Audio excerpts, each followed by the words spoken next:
Tapos na ako nag-almusal, tapos na ako naghugas, tapos na ako nagsaing, tapos ko na pinakain 3 kong apo. Naglalaba ko ngayon, magsasampay na ako. Tinapos ko lang yung kape ko, eto na. After nito, magpapaligo na naman ako. Ay.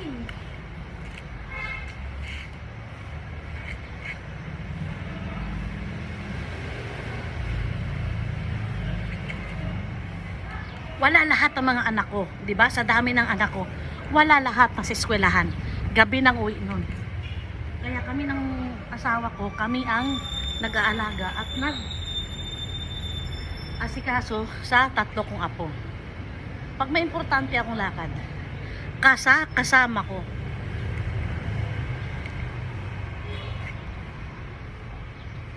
Akin na yung sek!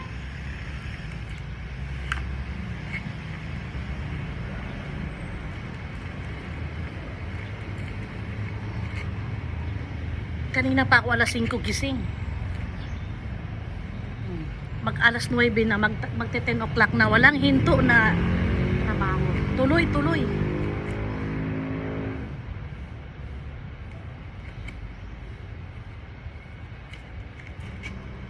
Sek!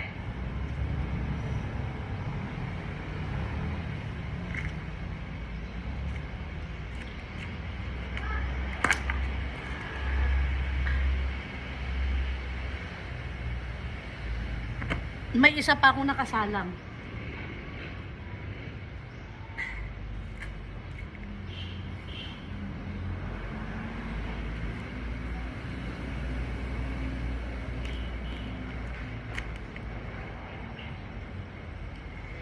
Natatagalan ako to sa mga maliliit. Ito oh. Mga medyas, mga panty, mga brief. Ang tagal. Di katulad ng damit tsaka tawag nito. Kumot, madaling isampay. Ang maliliit, doon ako natatagalan.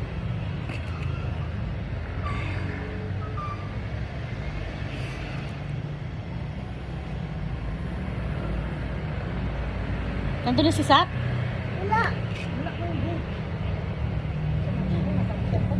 Ako na, kung lang banda yung bata doon, ako na. Problema na rin. Kasi yung apo kong maliit, nasa crib, malapit sa gate. Ay, Diyos ko. Yung pagod ko nandito na.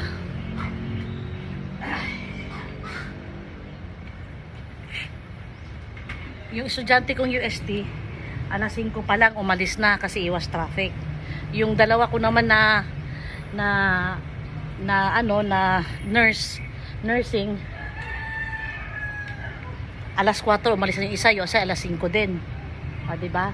Tapos, yung K-12 ko naman umalis ng 7. Yung elementary ko naman umalis ng before 7. Diba? So, wala akong makasama na tumulong sa akin. Hindi, yung asawa ko lang. Katulad nito, naglalaba ako, nagsasampay ako. Siya ngayon ang bantay doon. Siya ang bantay sa 3 apo ko. Kaya, sus, ang hirap. Pagising ko sa umaga, pagtulog ko sa gabi, pagising ko sa umaga, pagod pa rin ako. Kasi, bakit di ka mapagod? Pagising mo, bago ka mag-almusal, nakita mo, trabaho ka agad. So, pati yung mga alaga kong aso, may naluto na ako. Nakapagsaing na ako sa kanila. Tsaka yung scrap meat na bigay ng kumari ko, na ilaga ako na rin. Ang kulang na lang gulay. Kaya, papuntahin ko si Jason sa palengke para bumili naman ng gulay. Yan. Ang pagkain nila araw-araw, gulay, scrap meat, at saka kanin. Nagsasaing talaga ako ng bukod na sinaing para sa aso. Yan. Araw-araw yan. Yan. Nagtipid muna ako sa dog food, hindi muna ako bumili. Kasi ang daming bayarin. Tubig, kuryente, wifi, ano pa ba? Ha?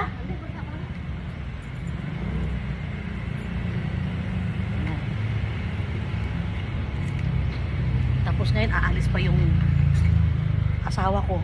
Kaya nagmamadali ako.